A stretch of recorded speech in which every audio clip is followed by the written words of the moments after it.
Hello UPSC aspirants, my name is Shambhavi. Hope you all are doing well. So आज हम लोग इस chapter पे स्टडी कर रहे थे that is vital villages thriving towns, right. So इसी चैप्टर को मैं आगे कंटिन्यू करूंगी, तो मैं एक सेकेंड वापस उस पोजीशन पे लेके चलती हूँ जहाँ पे हम लोगों ने लेफ्ट आउट करा था लास्ट वीडियो में। ठीक है, तो हम लोग को यहाँ से पढ़ना था अदर मीन्स ऑफ एक्सचेंज। हम लोग को एक शॉर्ट पोएम पढ़नी थी जो कि संगम कलेक्शन से, संगम कलेक्शन हम लोगों ने पढ़ा था कि संगम कलेक्शन वहाँ पे मतलब एक अर्ली बुक को, एक अर्ली कलेक्शन को नाम दिया गया था, संगम literature. As they carry the white paddy of their land to exchange it for the salt of another, जैसे कि वो लोग वाइट पैडी मतलब कि वाइट तो एक पैडी मतलब एक तरह का ग्रेन होता है, ये भी एक तरह का क्रॉप होता है, ठीक है। तो अपने लैंड के लिए जैसे कि इसको कैरी करते हैं तो ये एक्सचेंज करते हैं for the salt of another, दूसरे के खाने के लिए, दूसरे के एज अ सॉल्ट के लिए इसको एक्सचेंज करते हैं एक दूसरे के। Crossing the long roads in carts, carts मतलब कि जो मतलब उसमें नीचे दो पहिए लगे होते हैं, कार्ट मतलब एक ट्रैवल करने का वो साधन होता है, राइट। तो उसको वो लोग लॉन्ग इतनी लंबी लंबी रोड्स को कार्ट्स के थ्रू क्रॉस करते हैं through sands white as moonlight.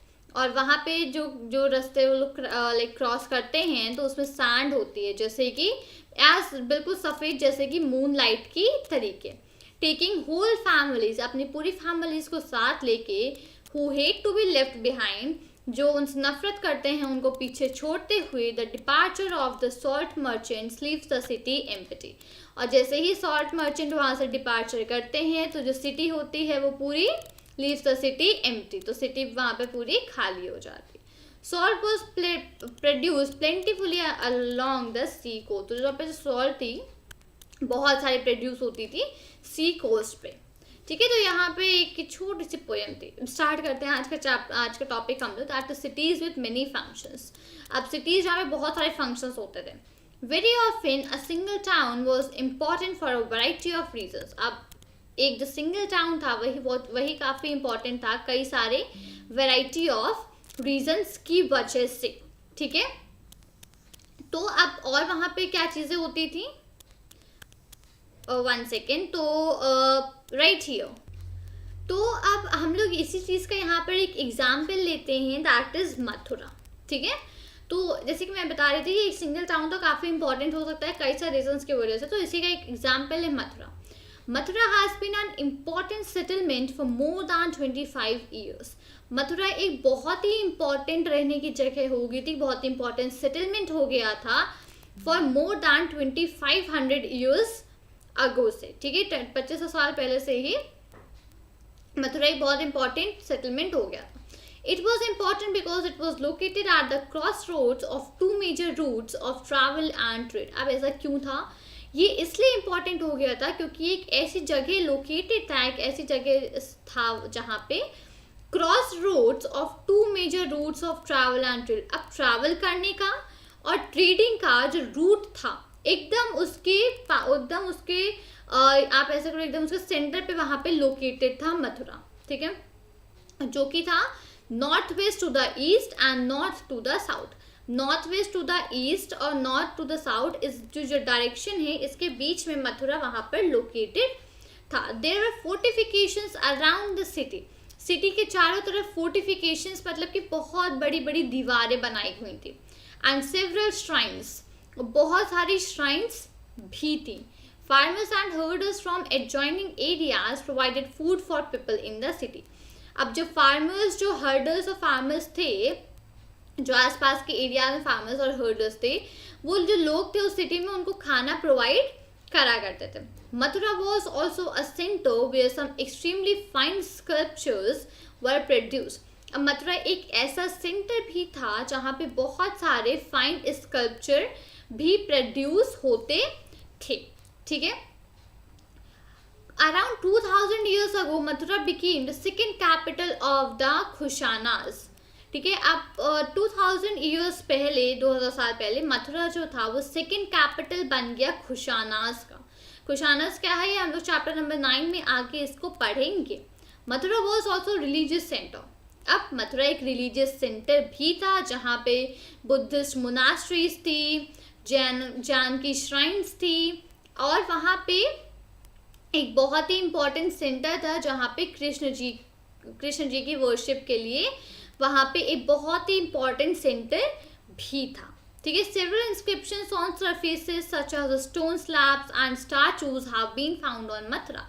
Mathura में बहुत सारे इंस्क्रिप्शंस मिले हैं। किस चीज़, मतलब क्या सरफेस था इंस्क्रिप्शंस का सरफेस था स्टोन, स्टैचूज, तो इन सब में बहुत सारे इंस्क्रिप्शंस फाइंड आउट हुए हैं मथुरा में। Generally, these are short inscriptions recording gifts made by men to monasteries and shrines. अब जनरली क्या है, छोटे छोटे इंस्क्रिप्शंस हैं, रिकॉर्डिंग गिफ्ट्स हैं जो कि लोगों ने बनाए थे, जो कि मेन वुमेन ने बनाए थे मोनास्ट्रीज और श्राइन्स के लिए। These were made by kings and queens, officers, merchants and craftspersons who lived in the city. अब इन सब चीज़ों को जो था किंग्स और क्वींस ने बनाया था, ऑफिसर्स ने बनाया था, जो मर्चेंट्स थे, जो क्राफ्ट्स पर्सन, तो ये सब जितने भी लोग थे सिटी में रहते थे, उन लोगों ने इन सब चीज़ों को, इंस्क्रिप्शंस, रिकॉर्डिंग गिफ्ट्स वगैरह सब चीज़ें बनाई थी। For instance, inscriptions from Mathura mention goldsmiths, blacksmiths, weavers, basket makers, garland makers, perfumers. अब जो इंस्क्रिप्शंस थे जो कि मथुरा से मिले हैं उनमें किन किन लोगों के बारे में मेंशन है, उसमें गोल्ड स्मिथ के बारे में मेंशन है, ब्लैक स्मिथ के बारे में मेंशन है, वीवर्स के बारे में मेंशन है, बास्केट मेकर जो लोग डलिया वगैरह बनाते हैं, जो बास्केट्स बनाते हैं, गार्लैंड मेकर्स जो फूल की माला बनाते हैं, परफ्यूमर्स जो परफ्यूम बनाते हैं। तो इन सब चीज़ों के बारे में इन इंस्क्रिप्शन से मेंशन है जो कि मथुरा में है, ठीक है। अब हम लोग क्राफ्ट्स एंड क्राफ्ट्स पर्सन्स के बारे में पढ़ेंगे। We also have archaeological evidence for crafts. अब क्राफ्ट्स जो थी जो पहले बनाई जाती थी उसके लिए भी हमारे पास आर्कियोलॉजिकल एविडेंस है जो कि आर्कियोलॉजिस्ट ने फाइंड करा है। These include extremely fine pottery known as the Northern Black Polished Ware (NBPW). अब मैं इस चीज़ को यहाँ पे ज़रूर हाईलाइट करूँगी क्योंकि that is a important part. तो यहाँ पे जो बहुत ही एक्सट्रीमली फाइन पॉटरी हम लोग को मिली है देखने को, जो कि फाइंड आउट हुई है, और उसको बोला जाता है northern black polished where, short form NBPW, full form northern black polished where, ठीक है। It gets its name from the fact that is generally found in the northern part of the subcontinent. अब इसको जो नाम रखा गया है northern black polished ware, तो इसमें northern क्यों यूज हुए, क्योंकि जनरली ये सब कॉन्टिनेंट के नॉर्दर्न पार्ट में ही फाइंड आउट हुई थी, ठीक है, इसीलिए इसका नाम ऐसे यहाँ पर रखा गया है। Remember that the archaeological evidence for many crafts may not have survived. अब बहुत सारे ऐसे एविडेंस होते हैं आर्कियोलॉजिस्ट के क्राफ्ट्स वगैरह के लिए जो मे बी सर्वाइव नहीं करे होंगे। We know that text that the manufacture of cloth was important. अब हम लोग जानते हैं कि जो टेक्स्ट था जो कि मैन्युफैक्चर ऑफ क्लोथ के लिए था वो बहुत ही इम्पॉर्टेंट था। There were famous centres such as Varanasi in the north. अब वहाँ पे बहुत सारे फेमस सेंटर्स थे, जैसे कि नॉर्थ में वाराणसी, मदुरई साउथ में, ठीक है, बहुत सारे फेमस सेंटर्स थे, Varanasi in the north, Madurai in the south. Both men and women worked in these centres. अब ये जो सेंटर्स थे इसमें मेन और वुमेन दोनों ही लोग काम किया करते थे। Many crafts person and merchants now formed associations known as shrenis. अब बहुत सारे जो क्राफ्ट्स पर्सन थे और जो मर्चेंट्स थे उन्होंने अपनी एक एसोसिएशंस को बनाया और जिसका नाम था शेरिनिस, ठीक है। These शेरिनिस of craftsperson provided training, procured raw material and distributed the finished product. अब ये जो उन्होंने अपनी एसोसिएशन बनाई थी तो ये क्या क्या काम करती थी, तो ये जो क्राफ्ट्सपर्सन की एसोसिएशन थी ट्रेनिंग प्रोवाइड करती थी और ये प्रोक्योर्ड रॉ मटेरियल था उनके पास, और जो फिनिश्ड गुड्स मतलब कि जो प्रोडक्ट पूरा फिनिश होकर बन जाता था उनको डिस्ट्रीब्यूट करती थी ये एसोसिएशन जो कि क्राफ्ट्स पर्सन ने बनाई थी। Then shrenis of merchants organise the trade. फिर यहाँ के जो मर्चेंट्स हुआ करते थे वो ट्रेड को ऑर्गेनाइज करते थे। These also served as banks where rich man and women deposited money. अब ये जो एसोसिएशन थी जिसका नाम था शेरिनिस, जो कि क्राफ्ट्समैन की बनाई हुई थी। तो ये जहाँ यहाँ पे जो रिच मैन और वुमेन वगैरह होते थे वो उनकी तरह एक बैंक का काम भी करती थी, जहाँ पे वो अपना जो मनी था उसको डिपॉजिट कर देते थे। This was invested and part of the interest was returned to used to support religious institutions such as monasteries. अब यहाँ पे ये जो था इस चीज़ को यहाँ पे दिस वॉज इन्वेस्टेड, जो भी मनी वगैरह वो बैंक में एज सेव करते थे उनको इन्वेस्ट कर दिया जाता था, और जो इंटरेस्ट का जो पार्ट आता था वो किसको रिटर्न किया जाता था, वॉज रिटर्न, या तो उसको रिटर्न कर दिया जाता था या फिर जो रिलीजियस इंस्टीट्यूशंस होते हैं जैसे कि मोनास्ट्रीज, तो उनको सपोर्ट करने के लिए ये इस मनी को दे दिया जाता था। ठीक है, तो इस तरीके से या तो उसके लिए इस मनी को मोनास्ट्रीज वगैरह को सपोर्ट करने के लिए ये मनी दे दिया जाता था। फाइन, अब हम लोग northern black polish ware NBPW के बारे में थोड़ा सा पढ़ते हैं। तो NBPW is a hard wheel made metallic looking ware with a shiny black surface। ये एक बहुत ही हार्ड व्हील मेड है, मेटालिक मतलब मेटल से बना हुआ है, लुकिंग वेयर मतलब इन सब चीज़ों का मतलब एक लुक था उसमें, जो कि बहुत ही शाइनी ब्लैक सरफेस से पेंट आउट मतलब बना हुआ है।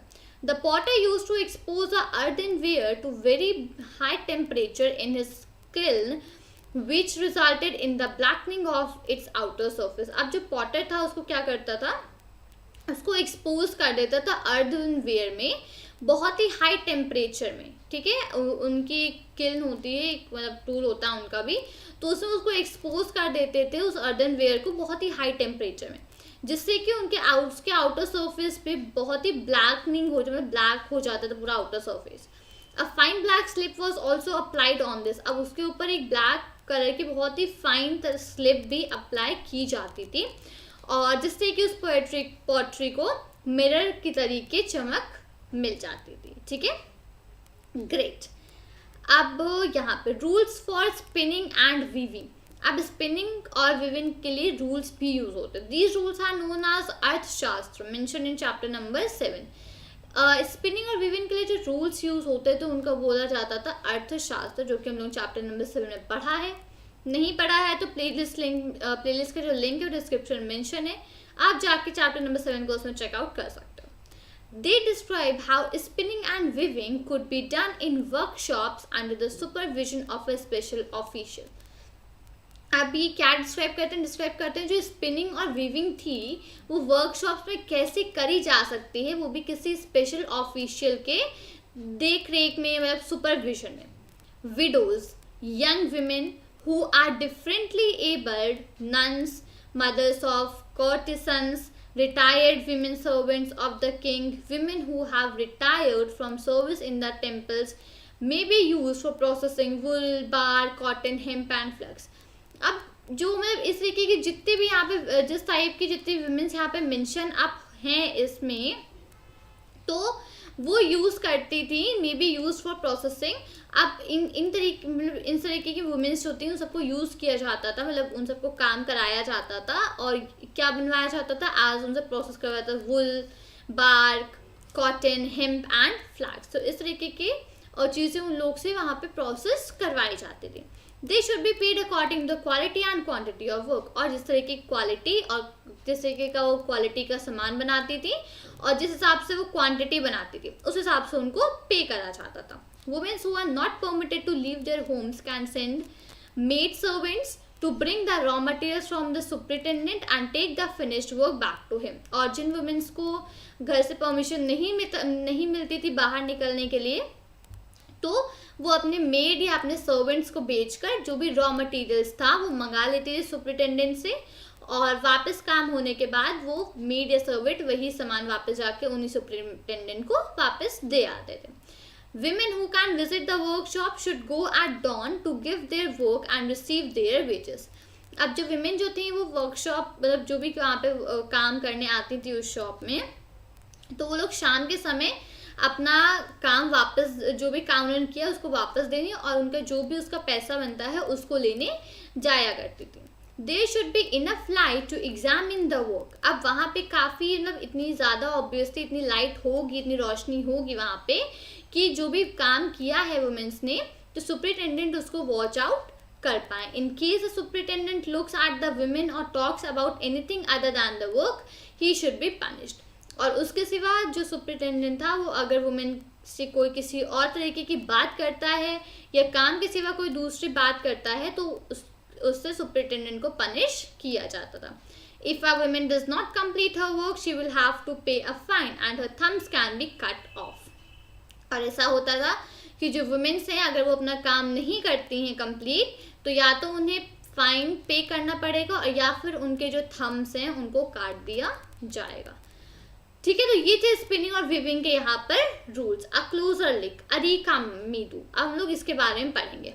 अरिका मेदु ये पुडुचेरी में है, एक प्लेस है. And read the box on Rome on page number 88. तो अभी हम लोग इसको पढ़ लेंगे, आगे चल के नेक्स्ट स्पीड में पढ़ लेंगे. ठीक है, इसके बारे में, अरिका मेदु के बारे में. तो बिटवीन 2200 एंड 1900 ईयर्स अगो, 2200 से 1900 साल पहले, अरिका मेदु एक कोस्टल सेटलमेंट था जहाँ पे शिप्स जो थी उनसे जो भी सामान था वो अनलोड किया जाता था. जो दूसरे लैंड्स पे जो सामान जाता था उन शिप से उस सामान को अनलोड किया जाता था. तो अरिका मेदु एक ऐसी कोस्टल सेटलमेंट, मतलब कि नदी के किनारे का सेटलमेंट था. A massive brick structure which may have been a warehouse was found at the site. अब एक बहुत ही बड़ा ब्रिक का स्ट्रक्चर मिला था. ठीक है, जो कि मे बी वेयर हाउस होगा. वेयर हाउस वो होते थे जहाँ पे लोग अपना सामान स्टोर करके रहते. अब जैसे जो गुड्स हैं ये अनलोड होते थे तो इनको संभाल के कहाँ रखा जाता था, इनको संभाल कर वेयर हाउस में ही रखा जाता था. तो वेयर हाउस एक इस तरीके का मतलब प्लेस या एक इस तरीके का रूम होता था. तो वहाँ पर वेयर हाउस भी मिला है उस साइट पे. Other finds include pottery from the Mediterranean region such as amphorae. वहाँ पे और क्या चीज़ें मिली है, वहाँ पे पॉटरी का सामान मिला है जो कि मेडिटेरियन रीजन का है, जैसे कि एम्फोरे. ठीक है, 1 सेकेंड. हाँ, tall double handed jars that contain liquid such as wine और ऑयल. अब एम्फोरे क्या है? एम्फोरे एक बहुत ही मतलब ये बड़े बड़े डबल हैंडेड जार्स, मतलब कि दोनों साइड उसमें हैंड्स होते थे. तो इस तरीके के जार्स थे, बहुत बड़े बड़े थे, जिसमें से कि लिक्विड्स रखे जाते हैं जैसे कि वाइन या फिर ऑयल. ठीक है, सबसे पहले एक तो ये मिला है वहाँ पर as a pottery from the Mediterranean region. दूसरा stamped red glazed pottery known as Aretine ware which was named after the city in Italy. और वहाँ पे रेड ग्लेज पॉटरी भी मिली है जिसको बोला जाता है, एक सेकेंड इसको हाईलाइट करूँ क्या क्या चीज़ें मिली हैं. सबसे पहले एम्फोरे, दैट इज टॉल और दिस थिंग, राइट. और वहाँ पे क्या मिला हम लोग को? स्टैम्प्ड रेड ग्लेज पॉटरी मिली है जिसको क्या बोला जाता था? एरेटाइन वेयर बोला जाता था, जिसका जो नाम है वो पड़ा किस उससे पड़ा?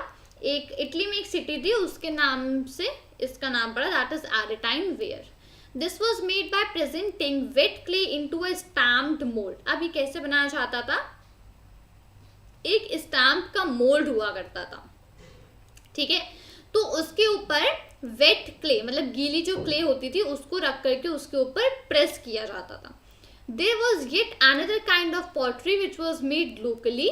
और उसके सिवा वहाँ पे एक और तरीके की पॉटरी हुआ करती जो कि लोकली बनाते थे, जो जनरल जो रोमन की डिज़ाइंस थी उनको यूज़ करके एक लोकल पॉटरी भी लोग बनाते थे. Roman lamps, glassware and gems have also been found at the site. अब रोमन लैम्प्स, ग्लासवेयर और जेम्स मतलब कि अलग अलग तरीके के हीरे और स्टोन्स, इन सब चीज़ों को फाइंड आउट करा गया है वहाँ पे उस साइट पे. Small tanks have been found that were probably dyeing vats used to dye cloth. वहाँ पे छोटे छोटे स्टोन मतलब छोटे छोटे टैंक्स भी मिले हैं जो कि प्रोबेबली क्लॉथ को डाई करने के काम आते थे. There is plenty of evidence for the making of beads from semi-precious stones and glass. अब वहाँ पे बहुत सारे ऐसे भी एविडेंस हैं जिससे कि ये कहा जा सकता है कि वहाँ पे पहले बीड्स वगैरह से कुछ सेमी प्रेशियस स्टोन्स और ग्लास वगैरह बनाए जाते थे. ठीक है, तो यहाँ पे ये सारी चीज़ें मेंशन अप है जो कि चीज़ें वहाँ पर मिली है. अब यहाँ पे एक फिगर है that is Tamil Brahmi inscriptions. ये तमिल ब्राह्मी inscriptions है. So several pieces of pottery have inscriptions in Brahmi which was used in Tamil. बहुत सारे जो पॉटरी के जो भी बहुत सारे पीसेस हैं वहाँ पे जिनमें कि इंस्क्रिप्शंस मेंशन अप हैं और वो भी ब्राह्मी स्क्रिप्ट में मेंशन है और जिसको कि तमिल में लिखा गया। तो इस तरीके कुछ वहाँ पे स्टोन्स भी मेंशन है, जैसे कि पॉटरी भी वहाँ पे प्रेजेंट आउट है, राइट। तो ये चैप्टर होता है यहाँ पे फिनिश अप। तो उम्मीद करती हूँ कि आज हमने आपको टॉपिक्स यहाँ पे पढ़ाए बताए हैं, आपको सारे टॉपिक्स अच्छे से समझ में आए होंगे। और इसका जो एल्सवेयर का जो पार्ट है वो मैं उसको आगे कवर करूँगी। एल्सवेयर के पार्ट को मैं कवर करूँगी यहाँ पर एक्सरसाइजेस के साथ, ठीक है। तो एल्सवेयर के लिए आप एक्सरसाइजेस वाला वीडियो उसको वॉच आउट कर सकते हो, जो कि आगे आने वाला है। तो उम्मीद करती हूँ कि मैंने आपको यहाँ पे जो भी चीज़ समझाई है वो आपको अच्छे समझ में आई होंगी, सारे कॉन्सेप्ट्स यहाँ पे काफ़ी क्लियर हुए होंगे। अगर आपको वीडियो अच्छा लगा हो तो वीडियो को लाइक करें, वीडियो को शेयर करें अपने फ्रेंड्स के साथ और वीडियो पे कमेंट करें और चैनल को सब्सक्राइब करना मत भूलिएगा। मिलती हूँ आपसे नए वीडियो के साथ। Till then thank you and take care. जय हिंद।